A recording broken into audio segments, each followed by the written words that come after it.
Arrancamos con otra sesión, vamos a ver en estándar JWT. Entonces vamos a echar un vistazo a la parte un poco más teórica. Y a ver si refresca la herramienta y podemos continuar.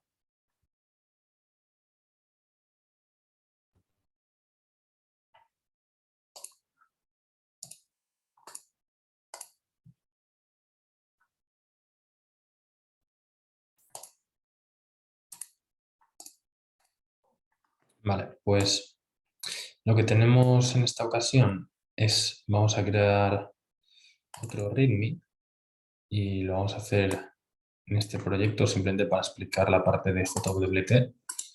Y voy a refactorizar este README para llamarle cifrado, que es de lo que hemos hablado en este concepto, en esta anterior sesión. Y ahora de lo que hablaríamos es de JWT. Entonces vamos a agregar por aquí un nuevo file, jwt.md. Básicamente la idea detrás de JWT es la siguiente. Tenemos una página web, por aquí, JWT. Entonces, la página oficial es jwt.io. Vamos a entrar. Entonces, la verdad que la página web está muy bien porque define cómo es todo el funcionamiento, o sea, qué es exactamente JWT, que son básicamente credenciales. Vamos a ver que es un estándar, el cual pues, es abierto y está aceptado y está utilizado ampliamente en Internet.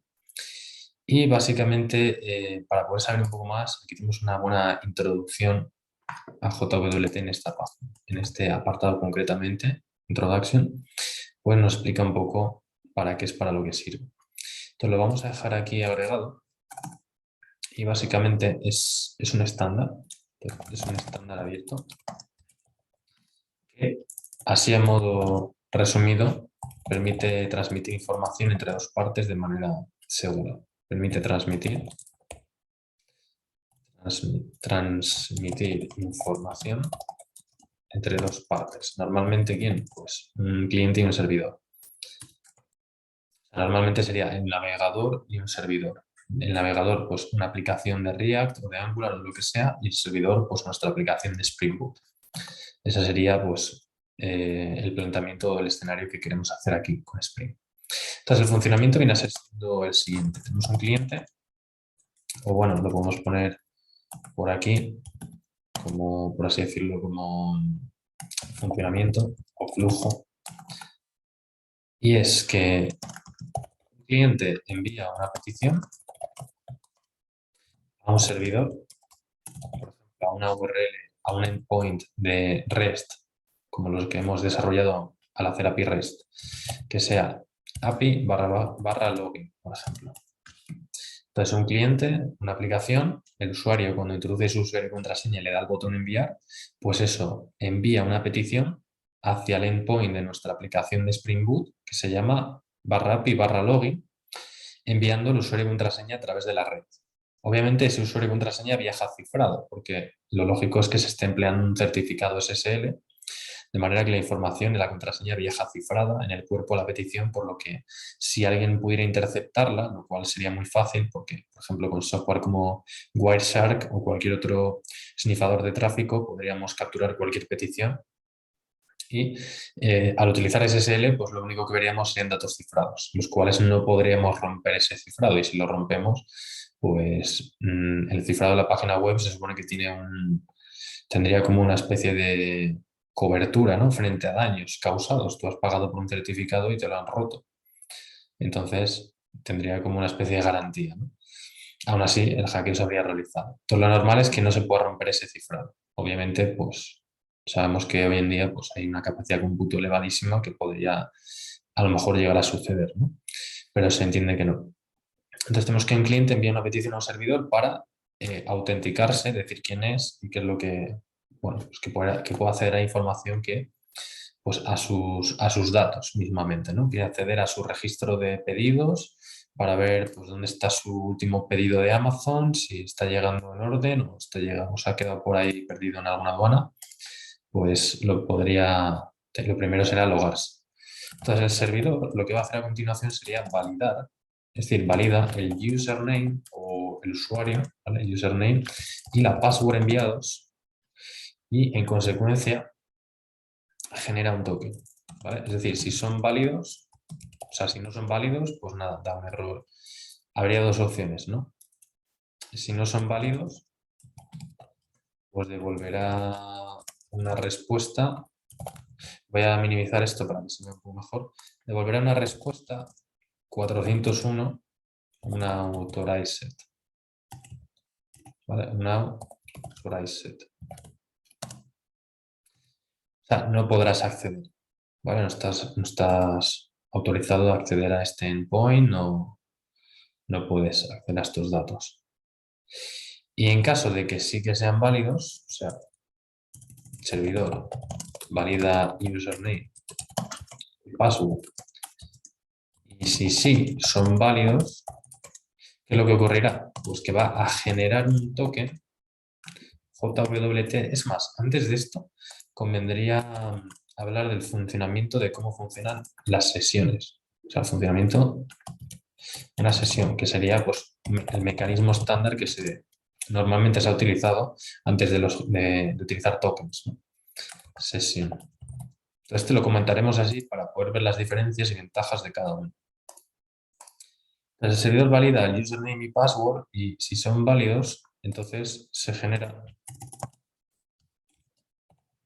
Entonces, vamos a poner que ahí, entonces genera un token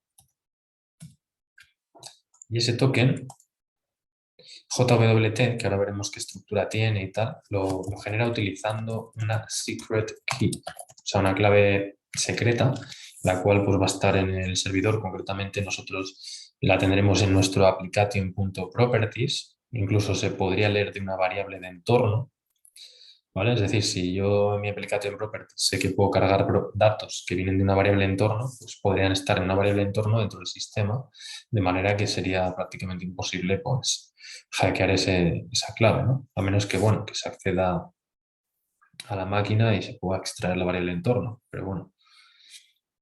Entonces aquí ya tenemos servidor, valida username y password, y si son válidos, pues entonces genera un token utilizando una secret key. Y luego pues devuelve el token, ¿vale? Servidor devuelve el token JWT generado. JWT veremos que son las siglas de JSON Web Token. Vamos a ir así un poco definiendo. JSON Web Token. Ahora vemos el aspecto que tiene. Este token generado al cliente, es decir, a quien lo pidió en un comienzo, ¿no? Y entonces ya el cliente, a partir de ese momento, se va a guardar ese token, es decir, se va a guardar el token en el navegador.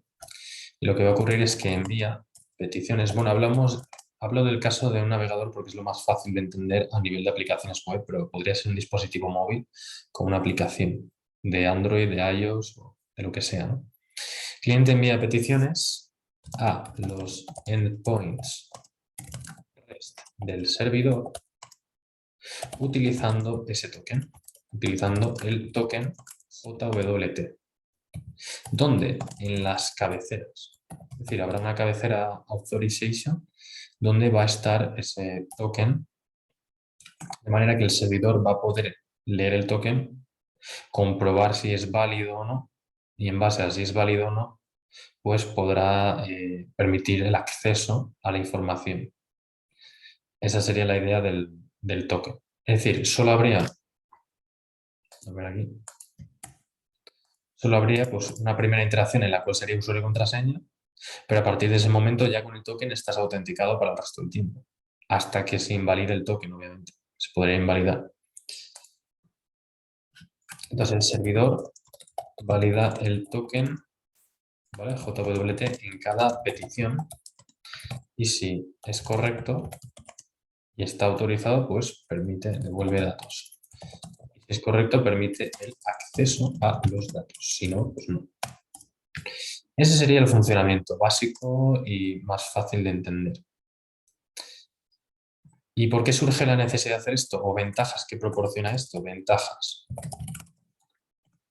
Una ventaja muy clara es que el token no se guarda en el servidor, por lo tanto no consume recursos.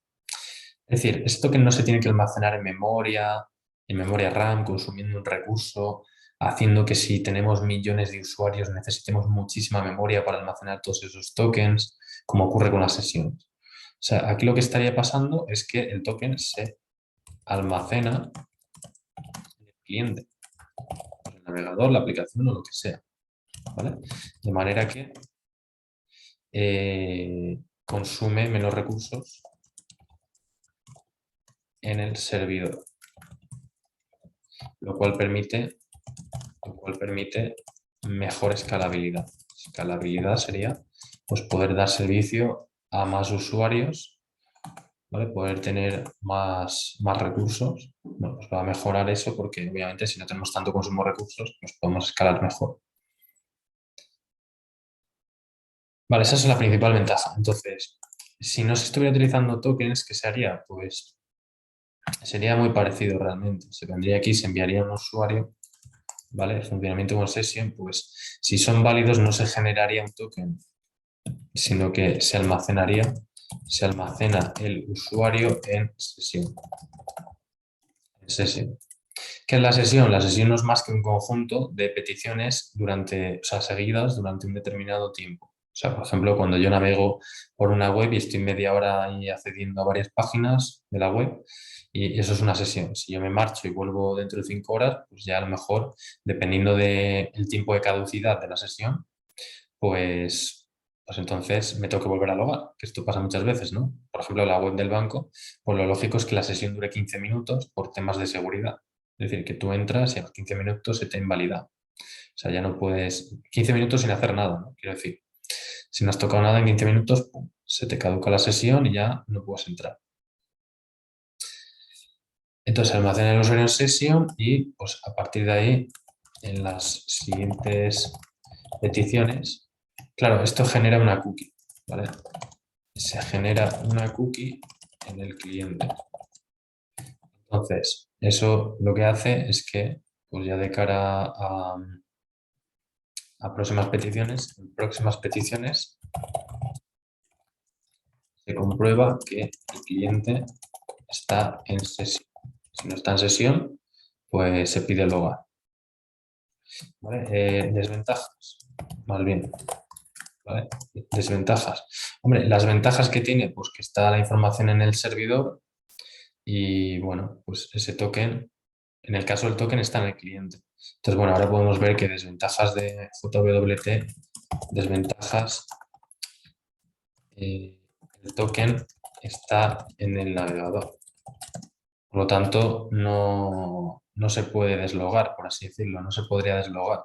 Tú puedes invalidar el token. Eso sí, el token puede tener una fecha de expiración, ¿vale? A partir de la cual, es decir, no podemos invalidar un token si nosotros, el token está almacenado en el navegador, ¿vale? Entonces, si nosotros le hemos puesto, no podríamos invalidarlo antes de la fecha de expiración asignada cuando se creó.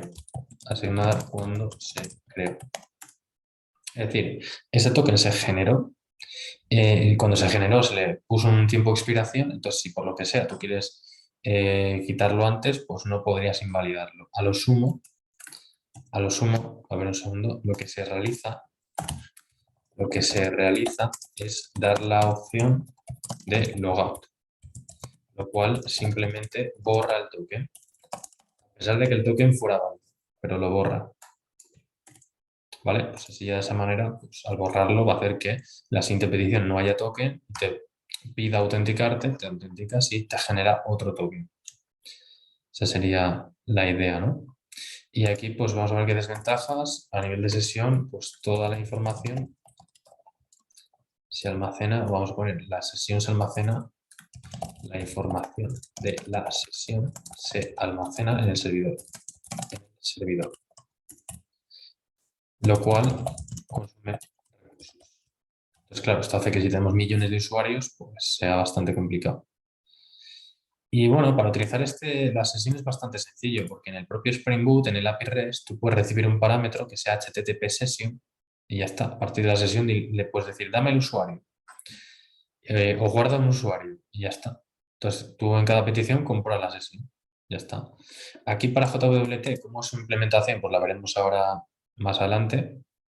Sería un poco más compleja porque normalmente pues, involucra crear ahí varias clases, crear un interceptador que intercepte las peticiones y verifique esas cabeceras, crear otra clase que genere los tokens, crear otra clase que valide los tokens, crear una clase que compruebe en base de datos los usuarios. Conlleva bastante más trabajo. Entonces lo iremos viendo por piezas, que es exactamente lo que es necesario.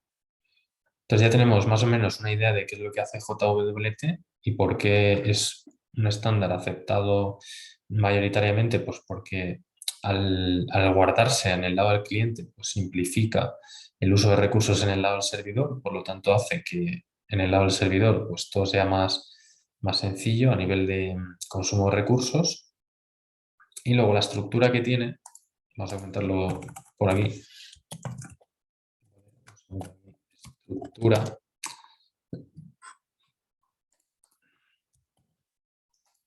del token JWT que se genera.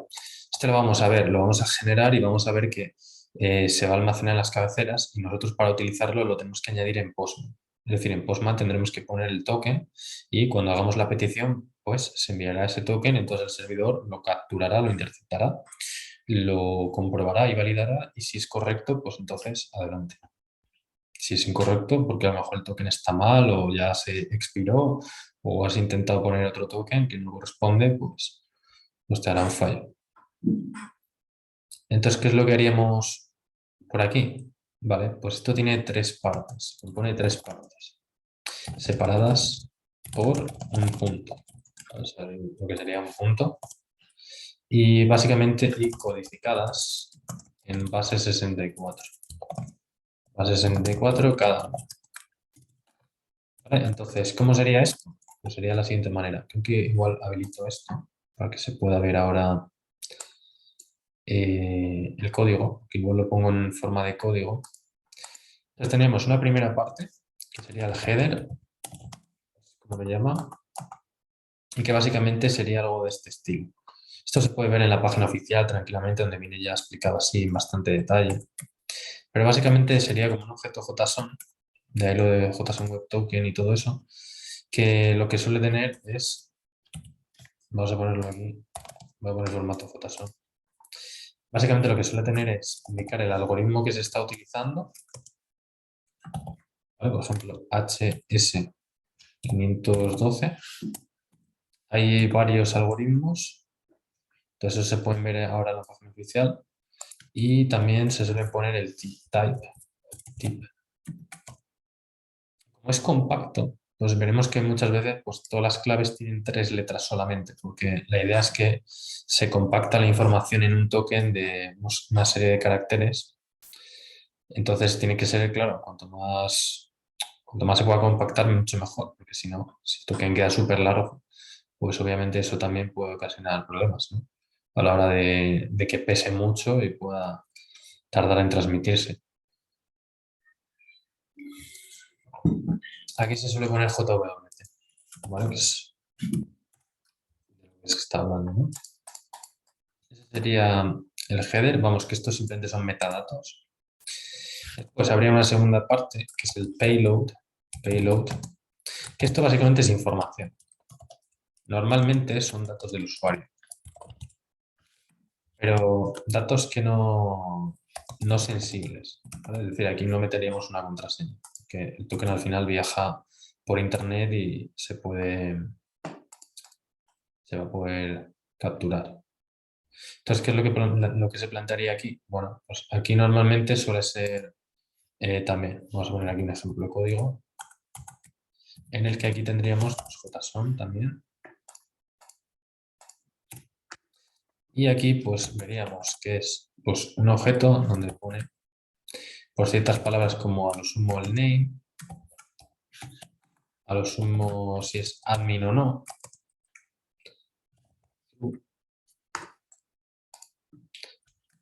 John Doe, mítico, poner ahí John Doe. También, bueno, pues un ID, por ejemplo, suele haber varios parámetros, ¿no? Que se suelen poner ahí. Esto sería pues información que permita luego identificar el usuario. Que bueno, esto ya lo veremos a nivel de implementación cómo resulta, ¿no? Y luego suele haber una parte que es la asignatura, que ya sería la siguiente. Asignatura. Vale, pues esto sería el algoritmo aplicando lo siguiente. Bueno, esto ya más que JSON sería el uso de una función. Pues de un algoritmo HMAC o cualquiera de los que sea, ¿vale? Que dentro pues va a recibir lo siguiente. Recibiría, por un lado, la cabecera codificada en base 64, es decir, habría una función aquí que es base 64 URL encode. Se codificaría la cabecera que hemos dicho y se le sumaría pues un punto, porque hemos dicho que son 3 partes y están separadas por un punto, ¿vale? Y luego pues lo que tendríamos sería sumarle el base 64 URL encode de payload. Es decir, se codifican las dos cosas anteriores en base 64, esto y esto, la información que haya se va a codificar, ¿vale? Y eso se le va a aplicar un secret, ¿vale? Que ese secret pues, es el que va a estar, o sea, se va a aplicar un algoritmo para generar ahí pues, el token, que es lo que vamos a ver ahora en la implementación. Y ese secret pues, va a estar almacenado en el servidor, de manera que pues, no se podría llegar a obtener nunca, porque estaría securizado. Entonces, lo que ocurre es que nuestro user agent, ¿vale? Normalmente, pues, navegador, el user agent, ya sea el navegador, una aplicación o quien sea, el cliente básicamente envía el token JWT que se genere, que más o menos tiene un aspecto, ahora lo vemos, lo vamos a poner por aquí, a ver si sale. Aquí vemos el header, payload, el signature, que aquí te explica un poco esto que hemos comentado. Y vamos a ver si sale aquí. Mira, el ejemplo sería algo tal que así. Shows JWT that has the previous header, payload encoded, and it is signed with a secret. Está firmado utilizando un secret. O sea, tendría este aspecto. Vale, entonces tengo un ejemplo que lo podemos añadir por aquí. Por lo menos ejemplo del token general. Va a tener más o menos esta estructura. Aquí se queda ahí un poco largo. ¿Vale? Pues está separado por 3 puntos. Entonces, bueno, nosotros generaremos y ahora veremos qué es lo que sale. Y pues ese token es el que se va a enviar en las cabeceras. ¿Vale? Es decir, se va a enviar en las cabeceras. Concretamente, ¿dónde? En una cabecera que es la que hemos dicho antes. Authorization y de tipo... El texto que va a haber es bearer, espacio y el token. Eso es lo que encontraremos. Entonces, nosotros lo que vamos a hacer es que desde Postman pues tendremos que agregar esa cabecera una vez hayamos obtenido el token. Es decir, el token nos lo van a devolver la API. Primero haremos un login. Entonces, ese login va a verificar todo lo que hemos dicho de usuario y contraseña y generar un token. Y ese token nos lo va a devolver en una respuesta JSON normal y corriente, como las que hemos estado viendo cuando hemos obtenido objetos. Y entonces, ese token, a partir de ese momento, se añade en las cabeceras. Lo vamos a añadir manualmente en Postman. Pero normalmente, ¿quién lo añadiría? Pues en React o en Angular sería la aplicación quien estaría programada para leer ese token y a partir de ese momento empezar a utilizarlo en todas las cabeceras. ¿Vale? Eso en el caso de tener una aplicación de frontend hecha con, pues como decimos, ¿no? Con React, con Angular o con la tecnología que sea. Esta es la idea principal detrás de JWT. ¿Y cómo se empieza a utilizar en un proyecto de Spring? Pues hay que crear un proyecto de Spring con Spring Security y habría que agregar una dependencia extra, que es la dependencia, ¿vale? Vamos a poner aquí configuración Spring.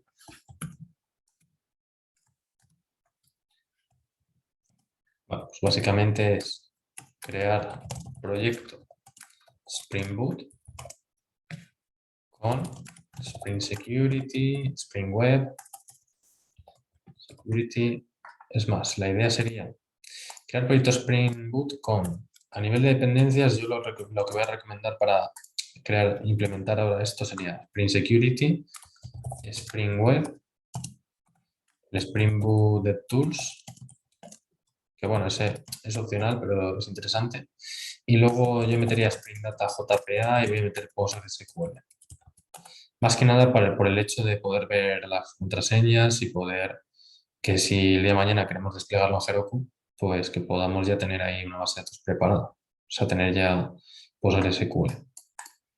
Vale, entonces este sería el setup inicial y luego a mayores hay que agregar una dependencia JWT, la cual se añade manualmente en el POM XML. O sea, es decir, esa no viene en la página oficial de Spring, por lo tanto no podemos seleccionarla con clic, sino que la tenemos que añadir nosotros. ¿Cuál es? Pues la dependencia es esta. La tengo por aquí ya en un proyecto montada y sería esta de aquí, a ver si la encuentro. Sería, por un lado está, bueno, Swagger, claro, si queremos agregar Swagger, pues también habría que añadirlo. Entonces sería esta JJ, o sea, JWT, ¿no? Voy a agregarla por aquí. Y sería esta de aquí. Esta es la dependencia que habría que agregarse en el POM. Dependency, JSON Web Token, JWT 091 o la versión que haya ahora. Habría que mirar ahora en internet, en el Maven Repository, qué versión hay. Entonces, esto es lo que los pasos que haremos ahora, pues vamos, cómo se implementaría, pues lo que vamos a comentar ahora. Entonces, nos vemos ahora en la siguiente sesión.